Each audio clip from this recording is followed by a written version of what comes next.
diría yo, así que rompe esquemas, es en Mateo, cuando a él se le ocurre contarle a los discípulos, miren, ya los voy a llevar a este lugar para decirles de qué se trata esto, a qué fue que los llamé. Es Mateo 16, o sea, ya habían pasado muchas cosas, mucho tiempo con Cristo. Pero como que ellos necesitaban entender, Señor, ¿y qué es lo que estamos haciendo? ¿Para dónde va esto? ¿Es una nueva sinagoga o qué?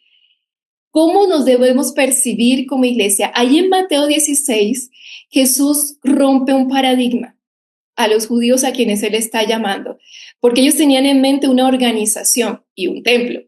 Pero Jesús viene a decirles, yo vine a traer algo distinto. Tanto el concepto de evangelio como de iglesia, hermanos, es un concepto de redención.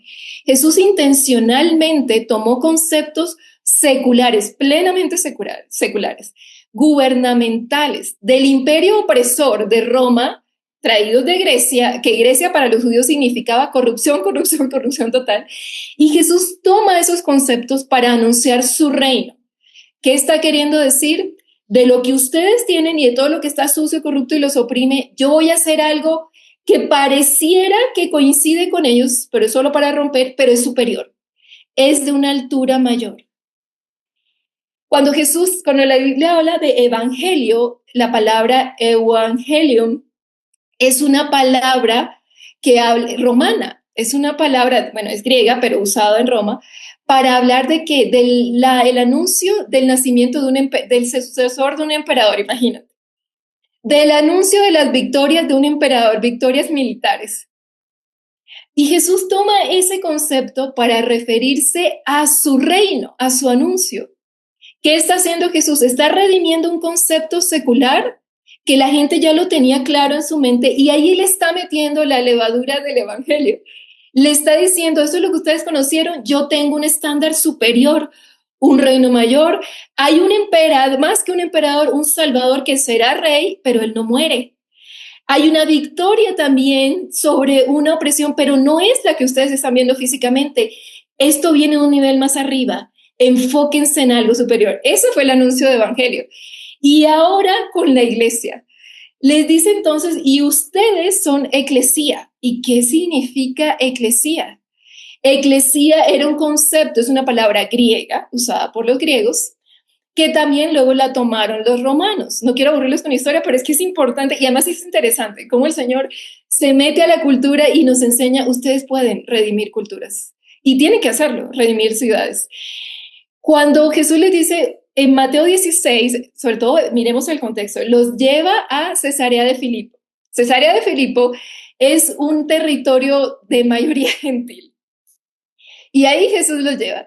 Y no sé si han visto la serie, no voy a entrar en polémicas doctrinales, pero esta serie Chosen nos ayuda a mirar como a dibujar las escenas. Está un poquito, es como didáctica, estaba didáctica para entender cómo era. Y cuando él los lleva ahí, encuentran ellos que se están haciendo sacrificios. En la serie lo vi por primera vez y es como qué horror. O sea, abrían las palomas, derramaban la sangre, todos vestidos de negro y oscuros. Era como estar frente a un culto satánico. Y Jesús los lleva ahí, justo ahí. Y algunos tratadistas dicen que cuando él los lleva ahí en Cesarea de Filipo, ahí estaban frente a una cueva donde se hacía adoración al dios Pan, al dios del pánico y eso, de donde viene el pánico. Y ellos se drogaban y hacían un culto horroroso allí. Jesús se le ocurre llevar y a ese lugar le llaman puertas del infierno, se le ocurre llevar a sus discípulos para que ahí vean todos esos cultos. Y en medio de eso les dice, en medio de gentiles y ciudades llenas de oscuridad, ¿para qué los he llamado? Cuando le pregunta a Pedro, ¿y quién creen que soy? Ah, tú eres el Cristo, el Mesías. Ah, ok, no te lo revela nadie, sino mi Padre. Y tú eres Pedro, y sobre esta roca edificaré mi eclesía, es la palabra que usa. Y respecto a esa eclesía dice, y las puertas del Hades o del infierno o de la muerte, dice otra traducción, no prevalecerán contra ella. Tres elementos, eclesía, puertas y muerte.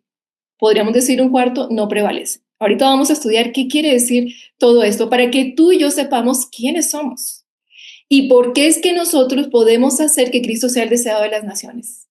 Y explicarles a estos periodistas qué es eso de la profecía que está por cumplirse. Pero primero quiero hacerte esta pregunta. Te dejo con eso, vamos a dejar aquí la imagen y volvemos a ella, pero quiero que nos preguntemos, ¿qué somos como iglesia? ¿Activistas sociales? La Biblia nos habla de que nosotros venimos, o cuando hablamos de sal y luz, Mateo 5, venimos a transformar sociedades. Entonces nosotros no podemos ser activistas sociales. Nosotros venimos a traer a la sociedad verdades que sanan y eso va a transformar instituciones sociales. Activistas políticos, nosotros no fuimos llamados a predicar o a defender teorías humanas y la política son teorías humanas en construcción, amigos. Se los digo de corazón, habiendo estudiado ciencia política dentro de las materias de la formación. Son teorías, las que hoy están, mañana cambian. Y el activismo político solo levanta la autoridad del hombre, pero nosotros andamos es en la autoridad de Cristo y nos debemos a la autoridad de Cristo. Empresarios, si bien aprendemos unas cosas de organización, nosotros no somos enviados a hacer riquezas. La iglesia no es una fuente de riquezas. Solo hacemos la obra de Cristo y administramos bien lo que Él nos da y por eso aprendemos algunas cosas de administración, pero no somos empresarios. La base del concepto empresarial es producción de riquezas, porque es al sistema al que pertenece. Y nosotros no estamos enfocados en la riqueza de este mundo. Ojo con eso. Y esto lo digo también con mucho valor porque he preguntado entre las personas a las que estamos hablando de Cristo, algunos vienen de otras iglesias y tristemente dicen eso, es que la iglesia es una empresa. Y yo, no, perdón, ¿cómo así? ¿Qué te vendieron? No, aquí no vendemos nada. Otros dicen, es que nuestra función es el activismo social. Otros creen que la iglesia es una institución política. Y muchos dicen, me defraudé de la iglesia porque, pues es que solo hablan de política. Y con tristeza, pues se enfriaron en su vida espiritual. ¿Figuras públicas? ¿O somos regentes morales? Este punto sí es una línea delgadita. ¿Somos nosotros jueces morales de la sociedad? A veces creemos que predicar a Cristo es decirle a la gente, tú deberías hacer, eso está mal, eso está bien. Amigos, eso ya lo hacen las religiones. Para el pastor Campos, que conoce muy bien la religión de los musulmanes porque se ha dedicado a compartir, ellos tienen normas estrictas de buen comportamiento y eso no cambia las vidas. Eso no cambia los corazones, no cambia las intenciones. Entonces, regentes morales no somos. La moralidad no cambia el corazón del hombre, lo frena. Pero en el fondo hay una bestia ahí que está por salir y en cualquier momento ruge. Nosotros sí fuimos llamados a la transformación de las intenciones del hombre. Eso es lo grande del Evangelio. Es la única propuesta espiritual que pone sobre la mesa tus intenciones malignas pueden ser quitadas y que ya no desees la inmoralidad sexual, no que la contengas, es que no la desees, esa es la libertad del Evangelio, que ya no desees juzgar a otros, no que te contengas la lengua, que es lo que hacen las religiones o la moral, sino que ya no lo quieres, eres libre de eso, eso hace nuestro Evangelio. En cambio, el juicio moral no logra eso. Entonces, ojo con eso, que no desviemos nuestra conciencia. ¿Cómo te percibes como iglesia? Es necesario que tu autopercepción esté alineada con la percepción de Dios para la iglesia. ¿Y cuál es la percepción de Dios para la iglesia? Vamos a Mateo 16, ahí la eclesía. Jesús entonces estaba diciendo que le dice a Pedro y a todos los demás, sobre esta roca edificaré, sobre esta revelación de que yo soy el Cristo, el que viene a redimir, voy a edificar mi eclesía. Y como ya dijimos, las puertas del Hades no prevalecerán, las puertas de hay muerte, no va a prevalecer, y la iglesia tiene el poder de Cristo. Ok, ¿qué es la eclesía? Vamos con el primer elemento, ¿qué es la eclesía? He puesto aquí, es una asamblea de personas con autoridad para determinar el rumbo de una ciudad. ¿De dónde sacamos esto? Eclesía, de nuevo, es un término griego. Inicialmente lo usaron los griegos y luego lo tomaron los romanos cuando conquistan, ¿no? ¿Qué era para los griegos? La eclesía era una reunión a la que convocaban a los hombres mayores de 18 años que hubieran tenido por lo menos 2 años de servicio militar. ¿Por qué pedían esto? Porque estos hombres habían mostrado un compromiso con el bienestar de su ciudad. Entonces eran hombres que podían participar de esta asamblea. ¿Qué era la eclesía? Una asamblea. Convocaban a todos los ciudadanos comprometidos con el bienestar de su ciudad para que se reunieran en una época determinada del año ¿Y allí qué harían estas personas reunidas? Ten en cuenta que no son políticos, son seres humanos que están comprometidos con el bienestar de su ciudad y lo hayan demostrado por lo menos por 2 años.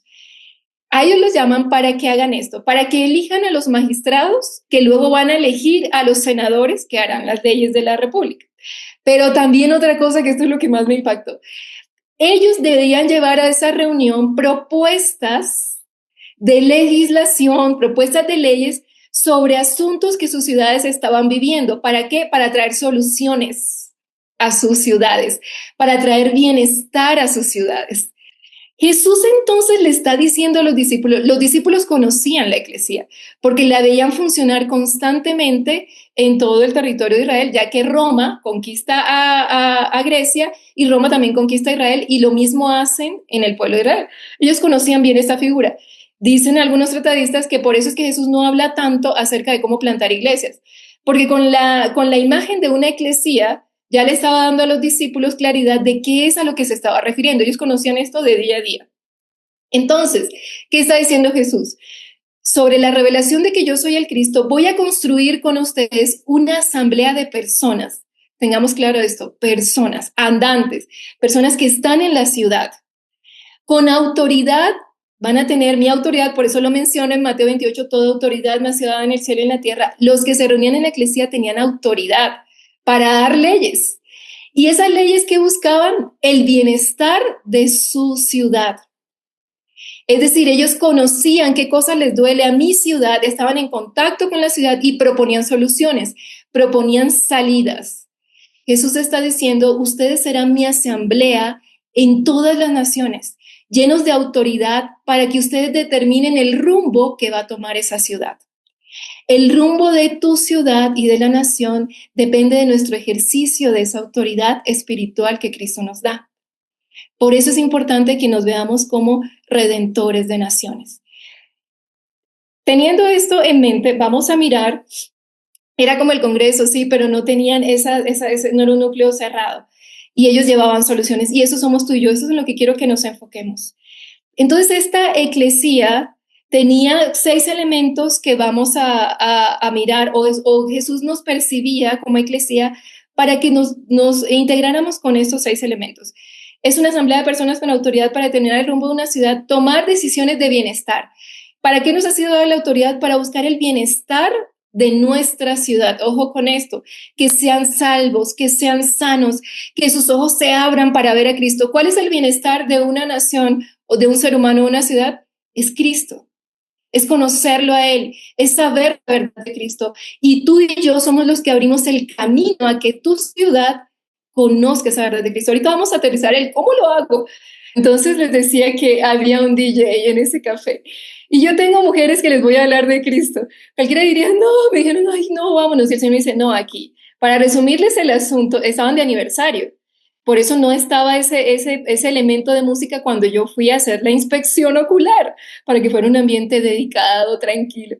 Y ese día está ahí, y Dios sí sabía que estaría ese día, y claro, Él conoce todo, pero me dijo, hazlo ahí. Este es el punto, amigos. No dependiente de edificios. Cuando yo estoy allí, ese café tiene rejas alrededor.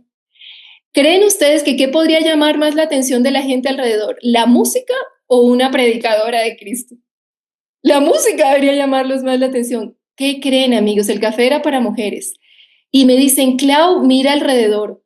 Hombres y mujeres estaban pegados a la reja escuchando el evangelismo que estábamos dando en ese café para mujeres. Las puertas del infierno son nuestro templo, o si me permiten decirlo. Donde hay oscuridad es donde tú y yo tenemos que ir a llevar lo que aprendemos en nuestras congregaciones y enseñarles a nuestros congregantes que son las puertas del infierno, el lugar donde nosotros vamos a llevar la verdad de Cristo que va a transformar corazones y transformar ciudades. Cuando Jesús habló de puertas, vamos otra vez a la antigüedad. ¿Qué significaban las puertas en las ciudades antiguas? Lugares donde se ejercía la autoridad, se tomaban las decisiones sobre la ciudad. Ahí se hacían los pactos, ahí se hacían los acuerdos. ¿Recuerdan cuando los antiguos en la Biblia hacían pactos? ¿A dónde iban? A la puerta de la ciudad y allí hacían sus acuerdos. había testigos. Las puertas significan siempre, en la antigüedad, en todos los escritos antiguos, significan los lugares donde se hacen los acuerdos, las leyes, los pactos. Las puertas significan el mercado, podríamos llamarlo.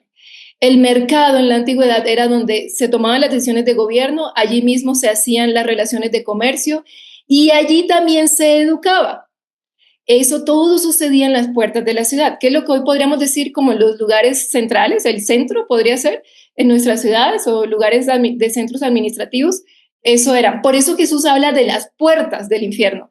Él pudo haber dicho el infierno no prevalecerá, pero dijo las puertas, porque les estaba llevando a los discípulos a entender, nuestro lugar de operaciones es realmente el lugar donde opera la sociedad, el lugar donde se toman decisiones de comercio, donde está la educación, donde están tomándose decisiones de gobierno, el lugar donde la gente se está moviendo, las arterias sociales.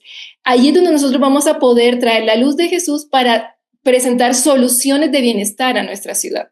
En ese café que te comento, yo les estaba hablando a ellas de inteligencia emocional, basada en el libro de Daniel Goleman.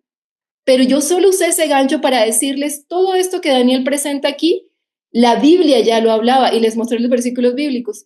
Y Cristo trae sanidad emocional. Cristo regenera, y les hablé de la regeneración, del nuevo nacimiento. Cristo regenera las conexiones neuronales. Y por eso tú puedes ser libre de los ataques de ira. Amigos, una semana después, perdón que les diga amigos, qué confianza da, pastores.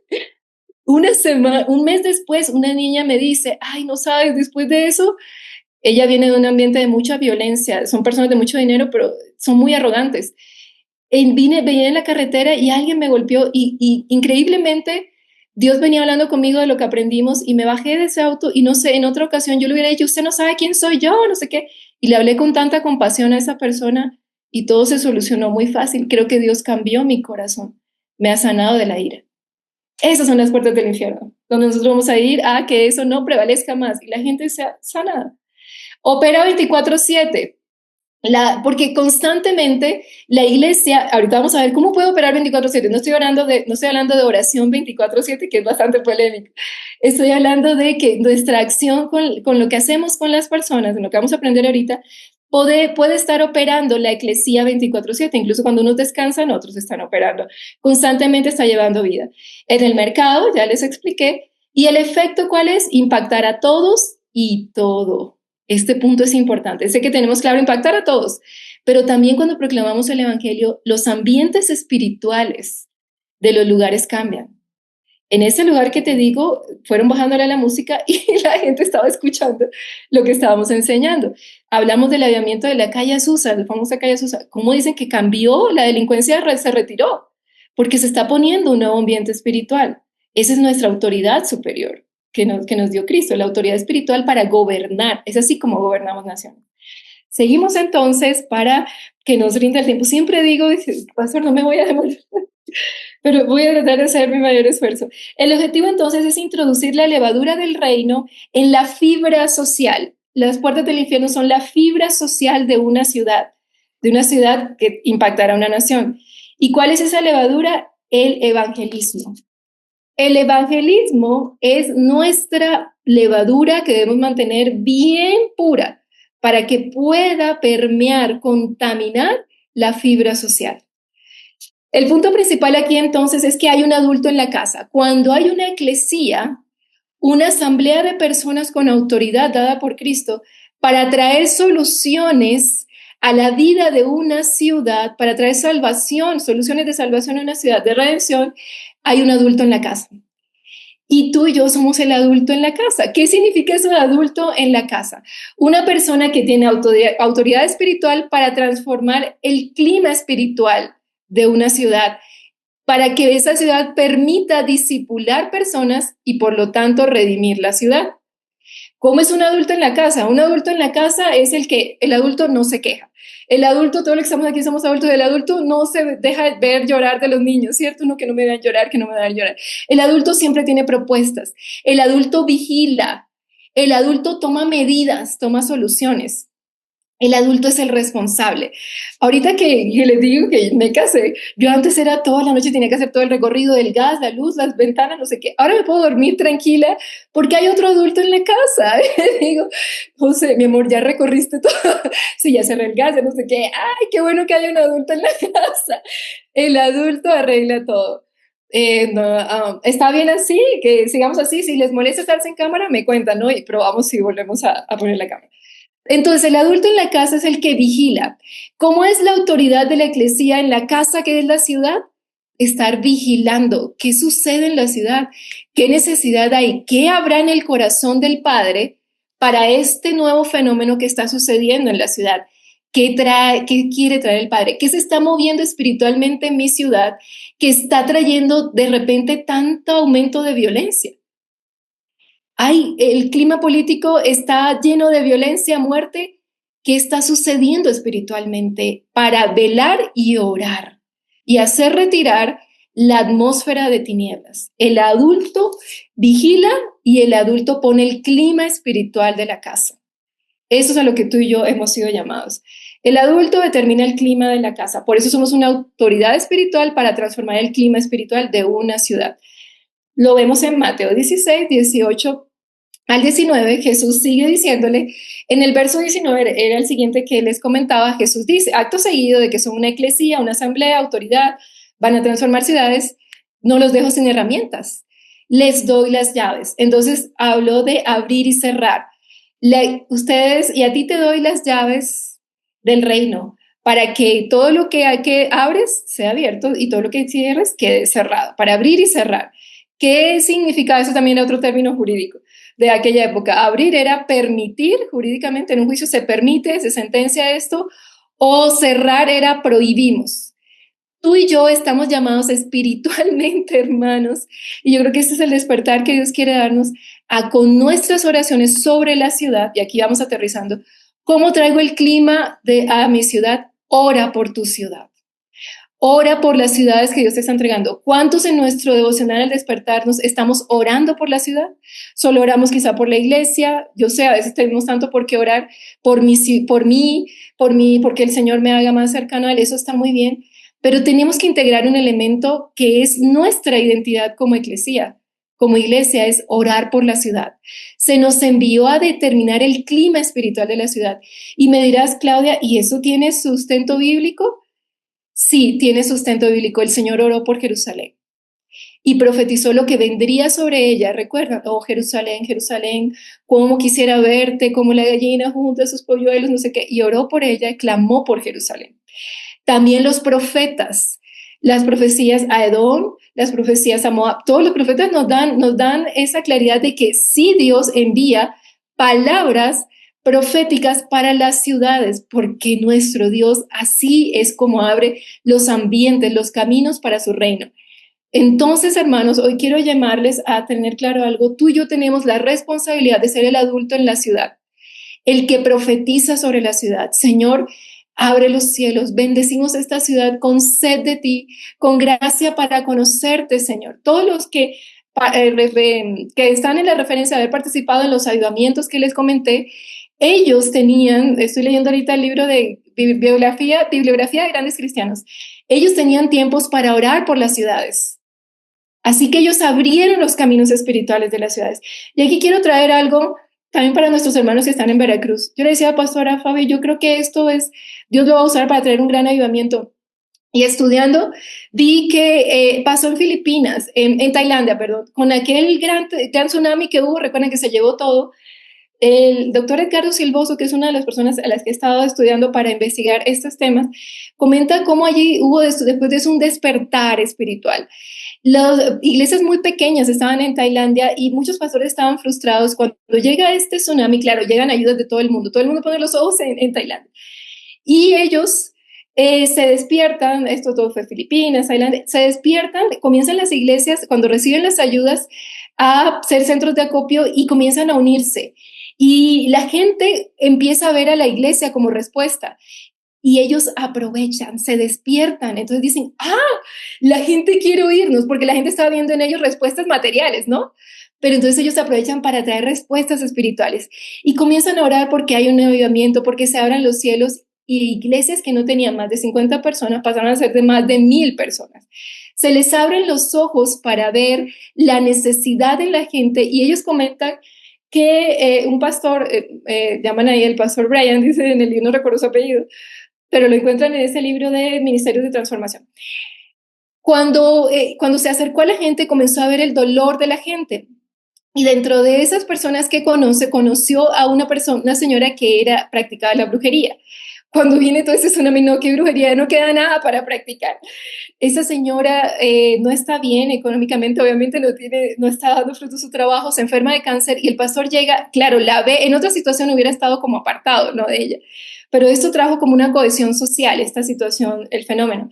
Y él se acerca y le comparte el evangelio a esta persona que practica, era una hechicera reconocida. Ella deja eso, Dios la sana de su cáncer, obviamente ya deja la hechicería porque está redimida por la gracia de Cristo.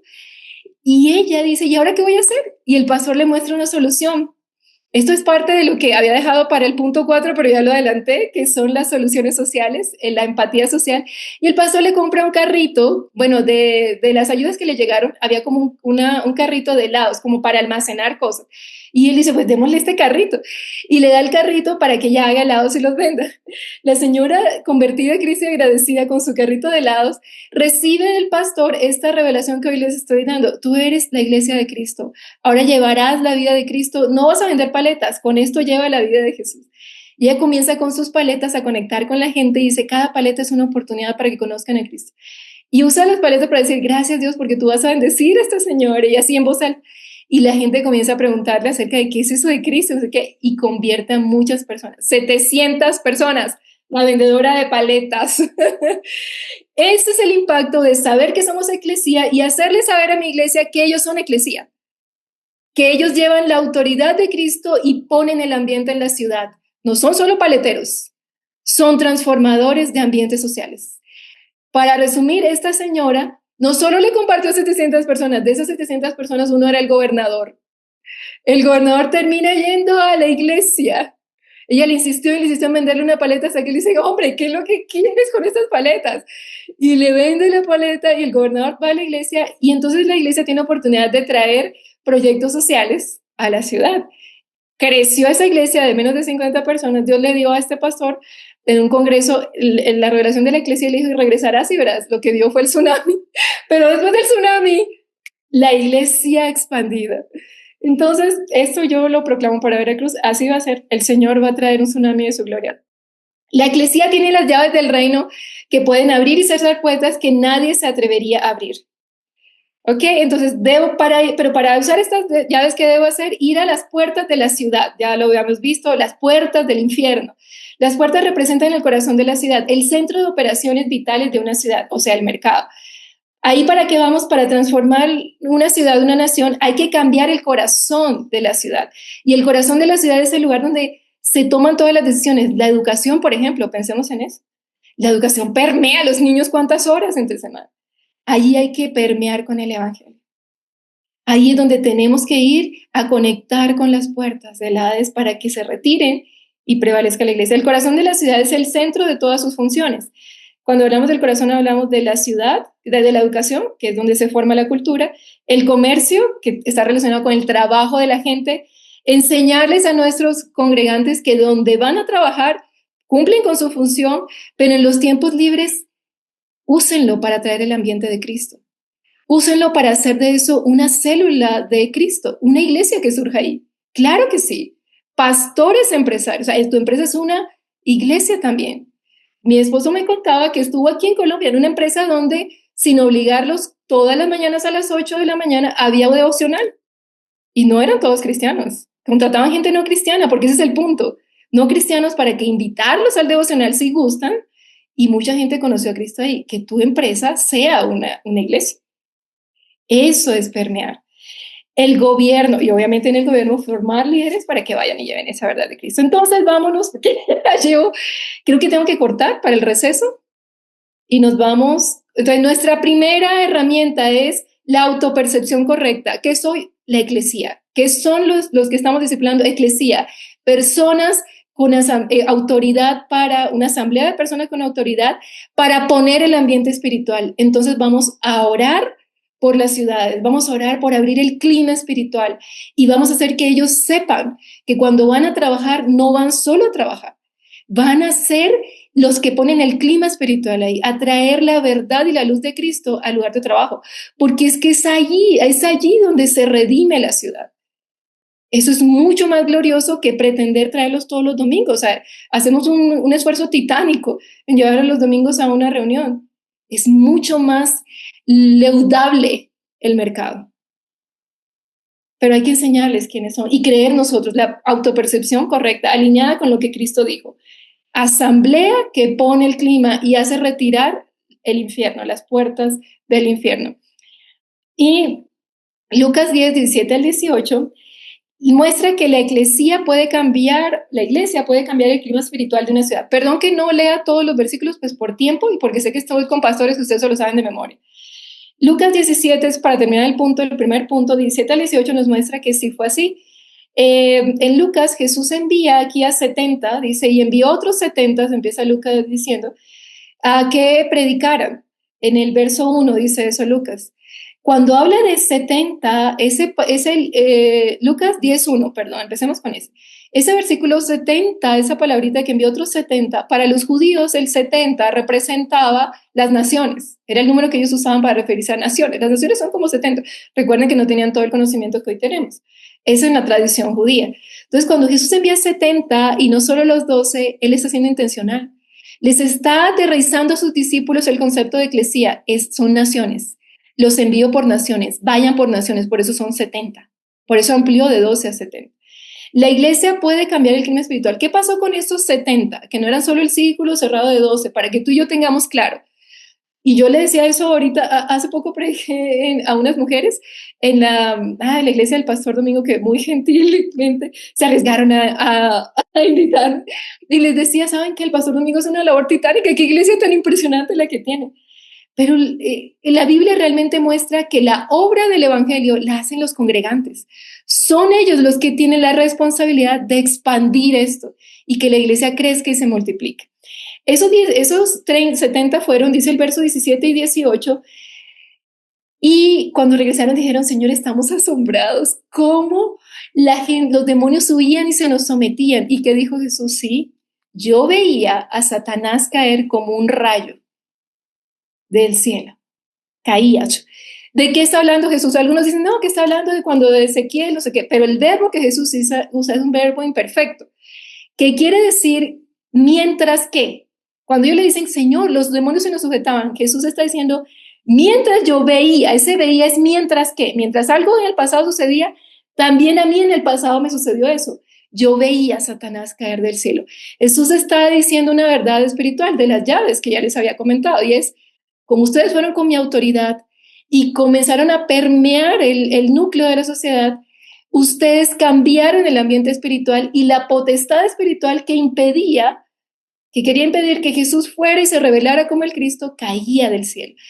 Dice Lucas que Jesús los envió a las ciudades donde Jesús quería ir después. ¿Qué fueron a hacer ellos primero? Lo que tenía que hacer como Juan el Bautista, abrir caminos para el Señor. La iglesia abre caminos para que tú y yo luego ahí podamos plantar iglesias locales. ¿Sí? Permeamos ambientes espirituales y se abren los caminos al evangelio para que la gente sea redimida y la ciudad sea redimida, la nación sea redimida también, y sean aquellas naciones salvadas de las que habla Apocalipsis. ¿Se está entendiendo hasta aquí? Podemos entonces, si gustan, parar y no sé si tengo más minutos o en una próxima sesión, pastor, nos quedan como 2 herramientas más, 3 herramientas más. Pero quiero hacerlas concretas. O seguimos, o no sé. ¿Tienes tiempo 10 minutos más, Clau? Si quieres cerrar en 10 minutos. Listo. Y ya después te podemos programar. Okay. Sí, hay mucho que decir, pero solo en 10 minutos voy a decir lo esencial que hoy quiero que digamos, la herramienta 2. Para mí esa es la esencial. Entonces, la primera es la autopercepción correcta, alineada con lo que Cristo dijo. Segundo, evangelismo de oración. Una vez yo sé quién soy en Cristo, conozco que soy la eclesía, Entonces, ahora puedo practicar lo que Jesús les enseñó a estos 70 en Lucas 10. Les dio un modelo. Van a abrir caminos, pero sigan este modelo. En Lucas 10, el Señor, aquí sí lo voy a leer, dice Lucas que el Señor los envió a los 70, los que les mencionaba. Después el Señor escogió otros 72 discípulos, o esta versión dice 72, las antiguas dice 70 discípulos, y los envió de dos en dos delante de él a todas las naciones y los lugares que él tenía pensado visitar. Y les dijo, es grande la labor, pero los obreros son pocos, pidan obreros. Bueno, ok. En el 5 dice, cuando entren en la casa de alguien, primero digan, la paz de Dios sea sobre esta casa. Primer punto, bendigan esa casa. Segundo, la bendición permanecerá, pero si son personas de paz, la bendición se queda. Si no lo son, la bendición regresará a ustedes. En el verso 7 dice, no cambien de una casa a otra, quédense en un lugar, coman y beban lo que les den. No duden en aceptar la hospitalidad, porque los que trabajan merecen recibir su salario. Y luego en el 8 da otro elemento. El tercer paso, podríamos decirlo. Si entran en un pueblo donde los reciben bien, coman todo lo que les ofrezcan. Conectado con el 9, sanen a los enfermos. Ese es nuestro tercer paso. Y díganles, el reino de Dios ahora está cerca de ustedes. Cuarto paso, propósito final. Bien, vamos a enfocarnos en eso. ¿Qué estaba hablando Jesús con este evangelismo de oración? Le podemos llamar. Es el evangelismo, el tipo de evangelismo que nos mantiene conectados con la misión. Por eso en las diapositivas les he puesto, mantente conectado con la misión. Aunque seamos pastores principales de iglesia, nosotros nunca debemos dejar de evangelizar. Siempre seremos discípulos que hacen discípulos. Esa es nuestra naturaleza, que redimen naciones. No debemos dejar de hacer discípulos. El evangelizar nos mantiene enfocados en la verdad, en la misión, en esa profecía, en lo que esperamos del Señor y ese gran evento, esa gran escena de las naciones redimidas. El evangelismo, por tanto, nos santifica. El evangelismo nos enfoca en por qué estamos aquí, por qué Cristo nos dejó aquí y para qué. ¿Y qué es lo que estamos haciendo? Aprendiendo de Él para darlo a conocer, que otros también vengan a conocerlo. El evangelismo quita de nosotros el orgullo de ser ministros, porque pues sí, digamos que te asistan, te den un micrófono, te vean en cámaras, eso puede generar, somos humanos y puede generarnos cierto estatus en la mente, ¿no?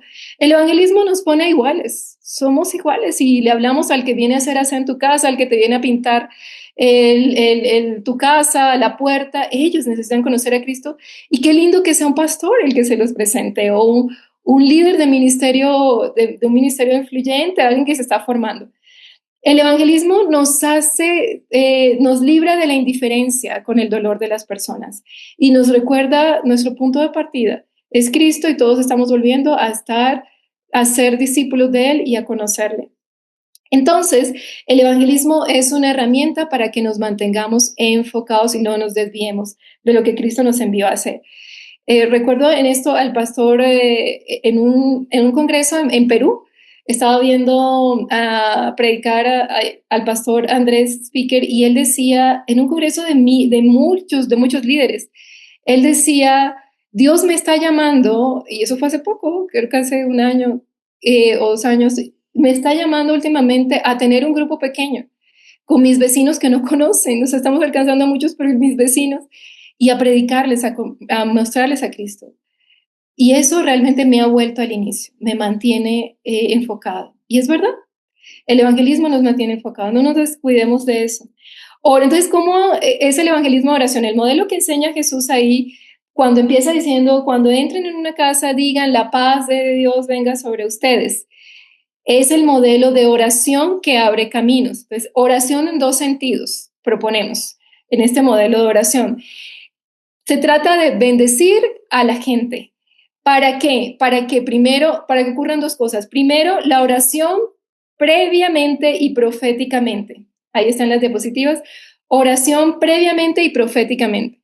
¿Qué es la oración previa? Esa oración que tú y yo debemos hacer como lo hacía Jesús, como lo hacían los profetas, sobre la ciudad para abrir el ambiente espiritual. Esa oración que nosotros hacemos bendiciendo proféticamente los lugares donde el evangelio está difícil que entre. Eso porque es un trato conmigo, le pongo ahí en la diapositiva, porque eso cambia tu perspectiva. te hace ver a aquel que es como drogadicto, ay, es que se está pervirtiendo, a todos los de la colonia. Cuando tú comienzas a orar por ese delante del Padre, Padre, muéstrame tus pensamientos, Jesús te dice, yo lo vi en la cruz y yo veo un evangelista y es un niño que fue maltratado y tú comienzas a orar con el corazón del Padre. De ti se van los juicios, se va la amargura, de ti se va la molestia con lo que aquella persona que está en pecado hace para perjudicar a otros. Y entonces son derribados de tu corazón la altivez y los argumentos que se levantan contra el conocimiento de Dios. Siempre pensamos que esto es afuera, ¿no? Segunda Corintios 10:5 dice Pablo, nuestra guerra es esta. Nosotros derribamos todo argumento que se levanta en contra del conocimiento de Dios. ¿Quiénes tienen que llevar ese conocimiento de Dios? La invitación a conocer a Dios, tú y yo. ¿Dónde creen que Satanás va a levantar argumentos en contra del conocimiento de Dios? No solo en las personas, en nosotros. Altivez, orgullo, que la gente ve que me mastica, pero no me traga, me decían, aprendí ese tema, ese dicho en México. Entonces, nuestro corazón tiene que ser cambiado para que la gente realmente vea el amor de Cristo y toda sensación de que somos moralmente mejores, moralmente superiores, caiga y podamos ponernos al nivel del pecador y con compasión verlo no como el pecado le está diciendo que es, sino como Cristo dice que es, que llegará a ser en él. Entonces, oración previamente y proféticamente, porque por la ciudad, por mis prevenciones con la ciudad, porque Dios derribe de mí toda altivez y fortaleza que impide que yo presente bien el evangelio o mis congregantes, y por libertad espiritual de la ciudad. Y luego de eso, por eso Jesús les dijo, lleguen a una casa y bendigan esa casa, bendíganlos. Y vemos que dice, puede que la casa sea un lugar abierto a la verdad de Dios o que sea opositor, que no sea un lugar de paz, que sea opositor. Eso ya después el resultado se verá, pero su función es bendecir y proclamar que el reino de Dios, los ojos se abren, que el corazón está dispuesto. Yo hago eso sobre Bogotá. Y miren, donde he hecho eso, los lugares, los sectores donde he hecho eso, he visto cómo de ahí fácilmente podemos traer gente a Cristo. Entonces, pongámoslo en práctica. Orar por los ambientes espirituales. En un lugar que estuve viviendo, allí el Señor me caminé, era muy tranquilo, es un lugar muy lindo, en Cajicá, a las afueras de Bogotá. Y cuando estuve viviendo allí, tuve que ver una escena de un lugar bien bonito, de jardines y eso, de repente estaban vendiendo droga. Y yo dije, ay, esto me parece el colmo, contaminando a los jóvenes, no sé qué, ay, ahora se van a venir a dañar esto.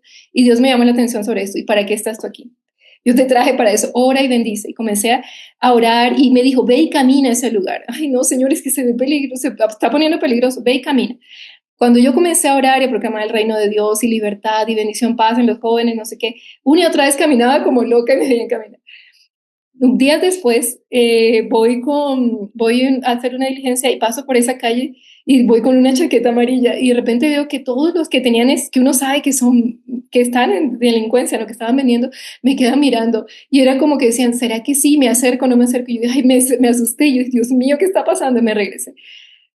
Después, a los días, una amiga me dice, Clau, tú me dices que estabas orando por el sector. Mira, oración contestada, salió una noticia. Capturaron a la señora de la chaqueta amarilla. Los hombres me veían así como que, ¿será que me acerco o no? Porque pensaban que yo era la señora de la chaqueta amarilla.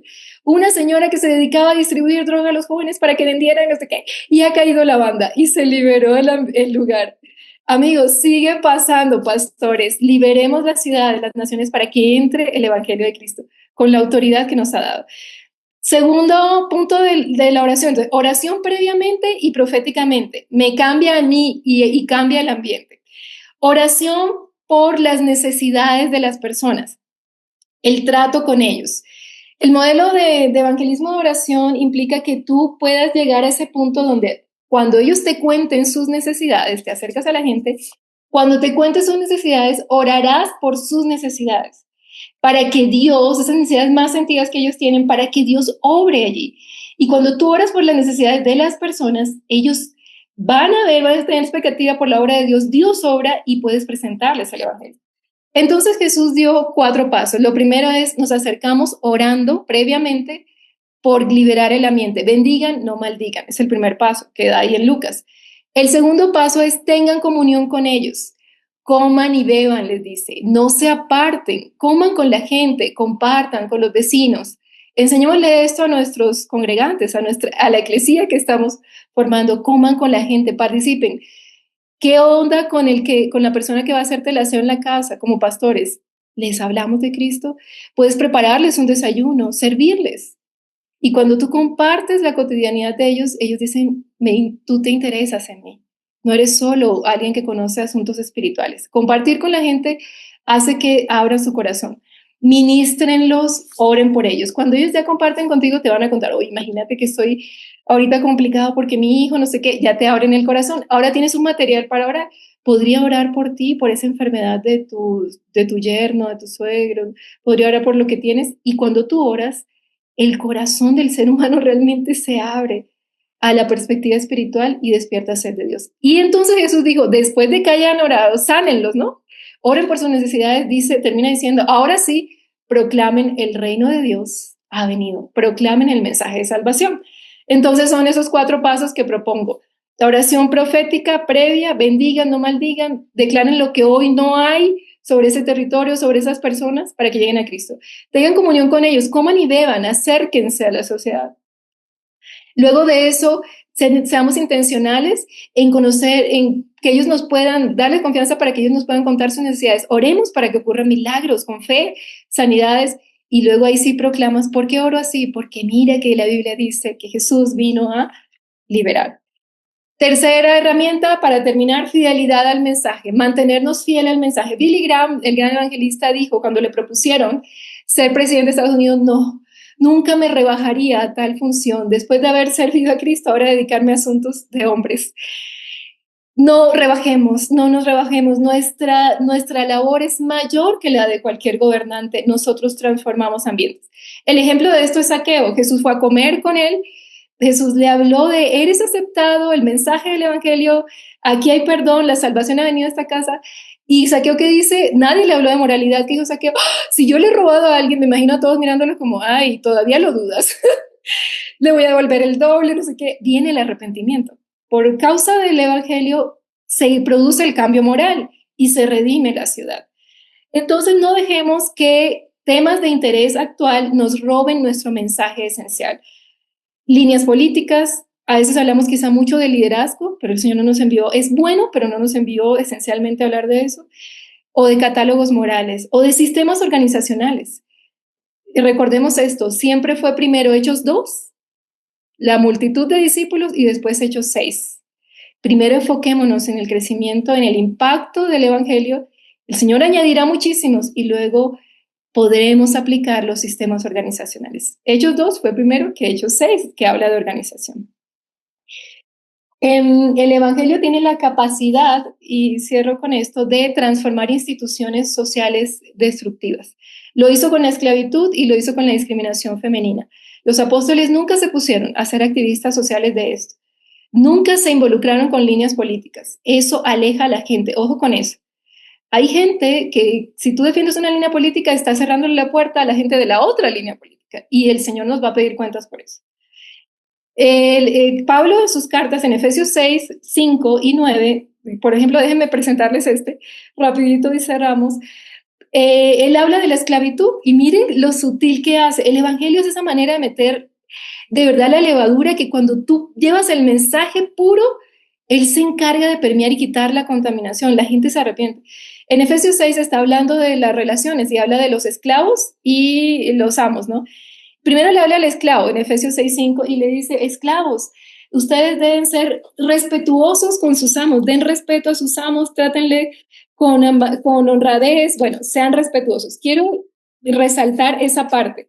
Y luego Pablo, con la inteligencia, la sabiduría que nos da el Evangelio, miren lo que dice. En el verso 9 dice, y ustedes, amos, trátenlos a los esclavos de la misma manera. Esto es ruptura de esquemas. Cuando tú le dices, cuando un esclavista leía esto, ¿cómo así? Yo tengo que tratar al esclavo con respeto. ¿Qué le pasa, Pablo?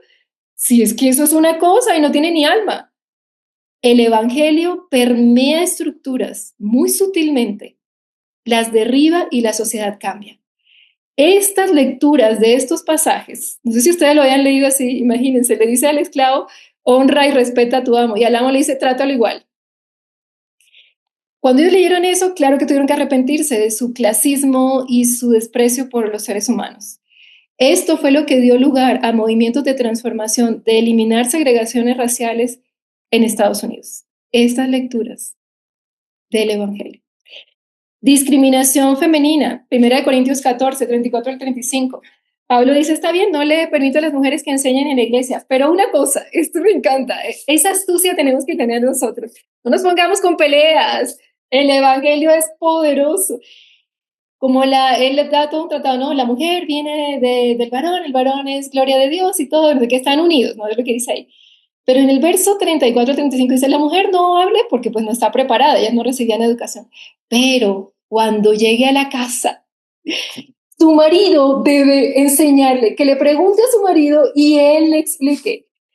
Hermanos, esto era revolucionario en esa época. Era impactante. ¿Qué?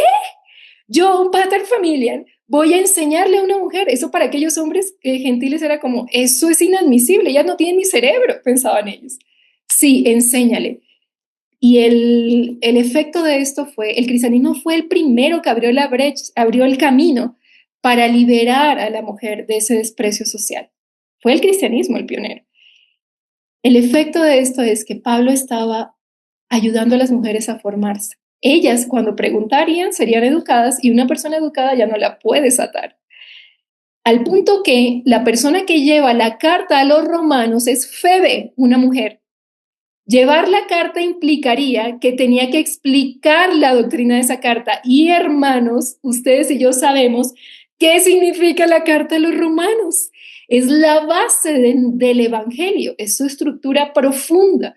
Es doctrina tan profunda que nosotros todavía lo seguimos estudiando. Y Febe, una mujer, fue la encargada de explicarlo. Esto es nuestro Evangelio. Transforma, permea, libera, sana y redime naciones. Entonces hablemos de qué es el Evangelio, ustedes lo conocen bien. Hablemos de 5 cosas. El plan de salvación. Hablemos a las personas de cuál es el problema, nuestra separación, pero también la solución que Dios nos dio. Ya esto sí es lo final porque ustedes lo saben. Ya voy a cerrar con esto, pastor. ¿Qué es el Evangelio? ¿Qué es lo que vamos a predicar con el Evangelio? Prediquemos esto. Plan de salvación. No sé si ustedes conocen estas 4 leyes espirituales. Volvamos a usar estos tratados y enseñemos. El Evangelio es una oferta de perdón por gracia que transforma el alma del ser humano, le da una nueva naturaleza y lo convierte en amigo de Dios. Eso es todo lo que tenemos que hablar. Luego de que presentamos nuestro plan, ¿qué va a suceder? Esa es la siguiente diapositiva, el llamamiento eficaz. El llamamiento eficaz es cuando tú presentas esto, por causa de la oración, no dejemos de orar, Dios comienza a orar. Realmente la gente no se convierte por lo que tú predicas, exactamente, sino por la obra del Espíritu Santo. Por eso la oración es central. Dios es quien hace, no sé si recuerdan esto, el llamamiento eficaz. ¿Seguimos las diapositivas? El llamamiento eficaz, esto está dentro de nuestras, les invito a leer otra vez esta teología, sé que la conocen perfectamente, de evangelismo, llamamiento eficaz. Sin llamamiento eficaz no hay redención. La palabra se pierde. ¿Quién hace el llamamiento? El Espíritu Santo. Dios llama a la persona como el hijo pródigo y él vuelve en sí. Por eso tú y yo tenemos que cubrir el evangelismo con oración. Espíritu Santo, ven, abre los ojos, revela a Cristo y Dios llama internamente al ser humano. Cuando Dios lo llama, el ser humano despierta de su indiferencia espiritual y se da cuenta, ¿qué estoy haciendo? Ya sucedió algo, Dios lo cableó, regeneración. El Espíritu Santo le inyecta vida espiritual porque dice la Biblia, estábamos muertos en delitos y pecados. Entonces, ¿cómo esa persona reacciona si está muerta? El Espíritu Santo regenera, da nuevo nacimiento y por eso es que las personas responden con conversión y dicen, yo quiero rendirme a Cristo y dan muestras de cambio. Es porque se coloca una nueva naturaleza. Por eso ahora caminan con conducta moral. Por eso la moral no es antes, hermanos. Es producto de la regeneración. Y por último, la justificación. Cuando una persona se convierte y se entrega a Cristo, se rinde, Dios dice, eres justo, eres santo, estás sentado con Cristo en lugares celestiales de autoridad, eres mi eclesía, vamos a trabajar porque cada día seas más parecido a Cristo y viene la santificación, el proceso de transformación por medio de lo que les contamos en la iglesia. Bien, mi punto es, volvamos a esto y enseñémosle esto a la gente. Yo me quedé asombrada de cómo cristianos de años, esto se lo estoy dando a los nuevos, vamos a hacer los nuestros, los propios. Y me decían, ¿y esto qué? Yo nunca había visto esto, y son eran líderes en otras iglesias. Tenemos que enseñarles y enseñarles este bendito y santo proceso de transformación del ser humano y su ciudad. Último punto, la empatía social. Lo que les decía de Filipinas, vamos a ver qué necesidad hay. Bendito de las tragedias, bendito de las dificultades, eso es apertura del reino, creando necesidad masiva para que digamos, aquí estoy. Vamos a llevar el sacerdocio universal del creyente, 1 de Pedro 2:9. Todos somos pueblo adquirido por Dios, nación santa. Ellos hacen la obra. Digámosle eso a los discípulos. Ustedes son sacerdotes, ustedes hacen la obra. Y la necesidad social, Hechos 6, es para que se dé un mayor despertar espiritual. Hechos 20:35 dijo Pablo, he sido un ejemplo para todos de cómo pueden ayudar a los que están en necesidad. Es nuestra responsabilidad ayudar en la necesidad. Formemos ministros del mercado. Efesios 4:11-12 dice que Dios constituyó apóstoles, maestros, profetas, ¿pero para qué?